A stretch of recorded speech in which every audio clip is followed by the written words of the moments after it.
एक पुल पूरी तरह से क्षतिग्रस्त हो गया। विजुअल में आप फ्लैश फ्लड में आए मलबे को साफ साफ देख सकते हैं। ये तस्वीर आप देखिए कि किस तरह से फ्लैश फ्लड आया है और डराने वाली ये तस्वीर है। ये मलबा कैसे अपने सामने आई चीज़ों को अपने साथ अपने में समाता हुआ आगे बढ़ता जा रहा है। हाल के दिनों में कई जगहों पर फ्लैश फ्लड विनाश का कारण बन चुका है। ये कुछ ही मिनटों में अपने सामने आने वाली चीज़ों को बर्बाद कर देता है। और आप देखिए कि फ्लैश फ्लड के बाद जो बहाव है मलबे का वो कितना ज़ोरदार है और कितना तेज़ बहाव है। इस बीच में जो भी चीज़ आई उसे वो अपने साथ बहाता हुआ ले गया। तो ये तस्वीर आप देखिए, डरावनी तस्वीर। कलगिर में फ्लैश फ्लड हुआ है। खाहोस सुरू मैताखोस गांव में फ्लैश फ्लड हुआ है। फ्लैश फ्लड से एक पुल पूरी तरह से क्षतिग्रस्त हो गया है और इसके अलावा कोई जानी नुकसान की खबर नहीं है।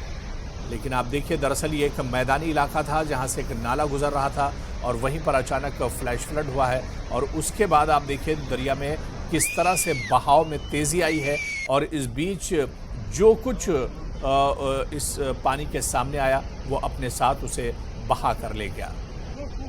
तो आबादी से दूर था, इस वजह से कोई जानी नुकसान नहीं हुआ। लेकिन खबर यह है कि एक पुल को नुकसान पहुंचा है और खाहोस सुरू मैताखोस गांव की ये घटना बताई जाती है।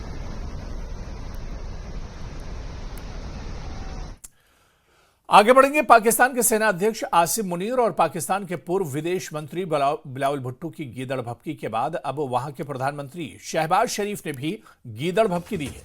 बूंद बूंद पानी के लिए तरस रहे पाकिस्तान के प्रधानमंत्री ने कहा कि भारत पाकिस्तान से एक बूंद भी नहीं छीन सकता। सिंधु जल संधि से पाकिस्तान के प्रधानमंत्री बौखलाए हुए हैं। तो पहले विदेश मंत्री और इसी तरह से आप देखिए कि एक के बाद इस तरह के बयान आ रहे हैं। पहले सेना अध्यक्ष आसिम मुनीर का बयान गीदड़ भभकी, उसके बाद पाकिस्तान के पूर्व विदेश मंत्री की गीदड़ भभकी और अब पाकिस्तान के प्रधानमंत्री शहबाज शरीफ भी यही गीदड़ भभकी दे रहे हैं कि बूंद बूंद पानी के लिए तरस रहे पाकिस्तान के प्रधानमंत्री ने कहा है कि भारत पाकिस्तान से एक बूंद भी नहीं छीन सकता है। सिंधु जल संधि से पाकिस्तान के प्रधानमंत्री दरअसल बौखलाए हुए हैं और इसी बौखलाहट में इस तरह की बेवजह बयानबाजी कर रहे हैं और इस तरह की गीदड़ भभकी दे रहे हैं। जबकि ऑपरेशन सिंदूर में क्या कुछ अंजाम, किस तरह की हालत पाकिस्तान की हो गई थी और पाकिस्तान गिड़गिड़ा रहा था कि जंगबंदी और सीज फायर हो और उसके बाद यह हालात सुधरे थे।